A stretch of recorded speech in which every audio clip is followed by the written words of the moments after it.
Assalamualaikum warahmatullahi wabarakatuh. Anak-anakku kelas 2 yang ibu cintai, semoga kalian selalu dalam perlindungan Allah Subhanahu wa Ta'ala dan selalu semangat belajar. Anak-anakku sekalian, PLH untuk kali ini akan disampaikan oleh Ibu Erna. Materi kita kali ini adalah tentang hidup bersih, sehat, dan indah. Sudah siap belajar? Bismillahirrahmanirrahim. Nah, coba perhatikan gambar yang ada di depan kalian ini. Bagaimana perasaan kalian melihat gambar-gambar tersebut? Senang bukan?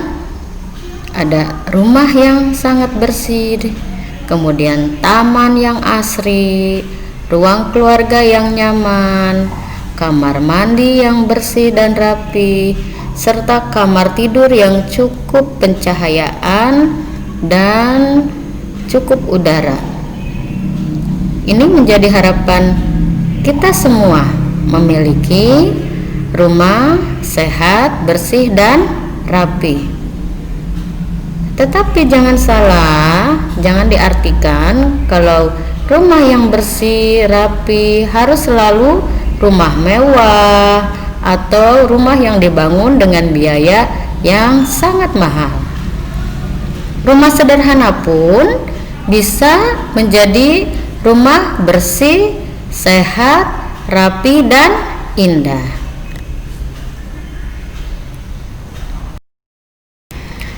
Nah, apa sih yang dimaksud dengan lingkungan bersih, sehat, dan indah itu?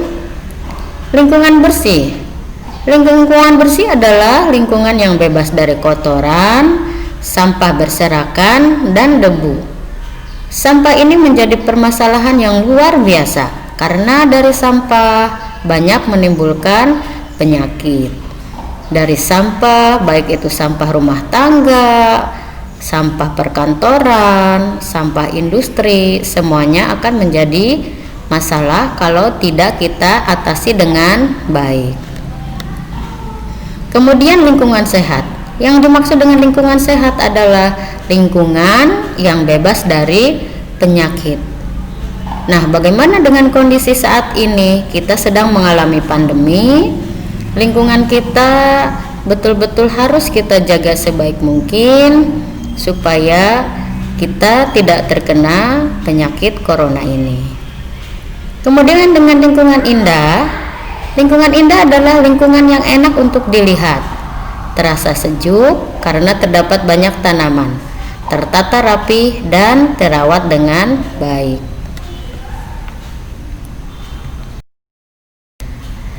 Bagaimana tips menciptakan rumah yang sehat?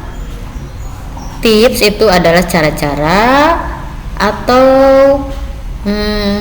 trik-trik yang bisa kita gunakan supaya tujuan kita tercapai. Sebetulnya banyak tips menciptakan rumah yang sehat. Ini kita ambil yang sederhana.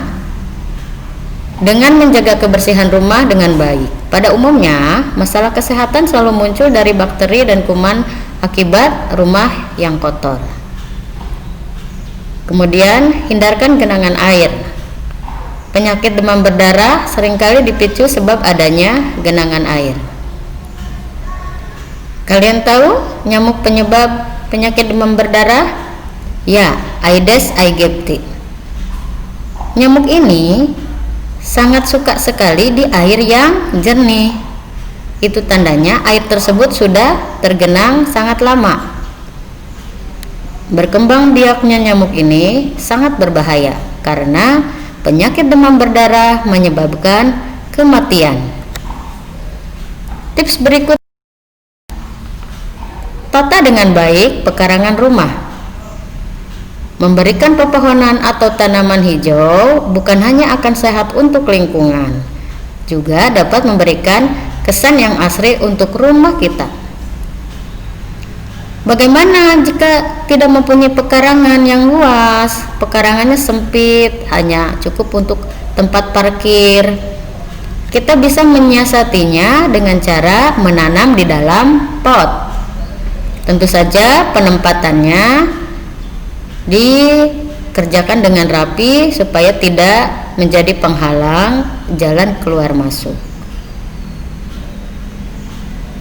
Ingat, dahulu ada kata-kata kalimat yang bijaksana yang sering sekali dipakai. Kebersihan pangkal kesehatan. Agama Islam mengatur dengan baik soal kebersihan ini. Kalian ada yang tahu hadis tentang kebersihan? An-nazafatu minal iman.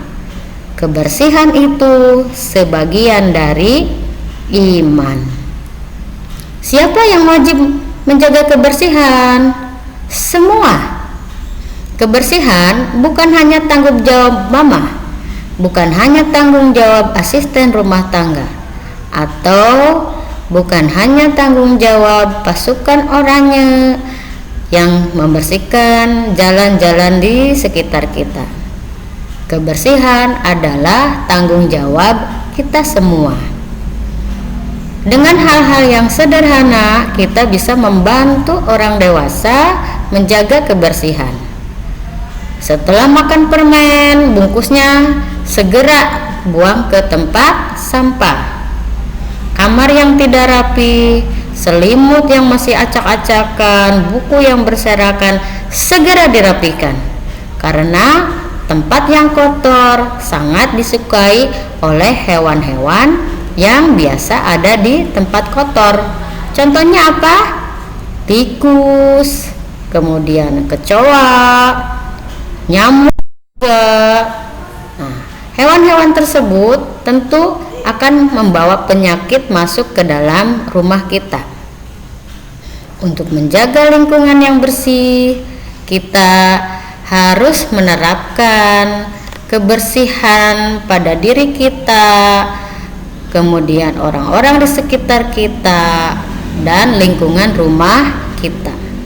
Ingat, kebersihan adalah tanggung jawab kita bersama. Nah, Bu Guru ingin titipkan lagi pesan supaya kita tetap waspada dengan corona. Bu Guru punya satu tayangan mengenai corona ini. Mudah-mudahan selalu mengingatkan kita agar waspada bahwa lingkungan kita belum aman dari corona. Sekian untuk pertemuan kita kali ini.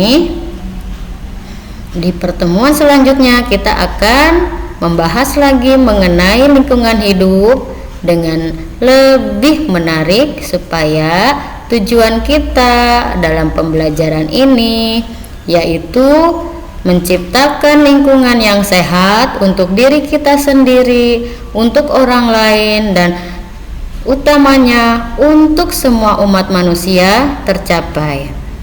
Semoga kita menjadi orang-orang yang dapat mencintai lingkungan, yang dapat menjaga kelestarian lingkungan, karena semuanya akan kembali kepada kita juga. Terima kasih. Wassalamualaikum warahmatullahi wabarakatuh.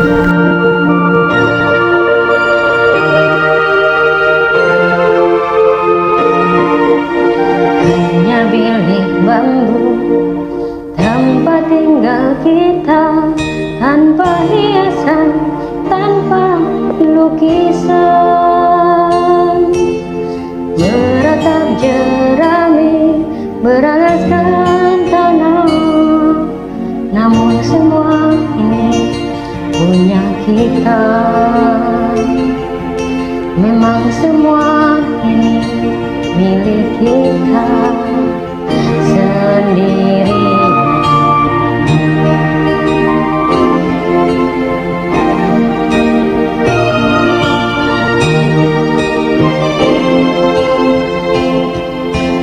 Hanya alam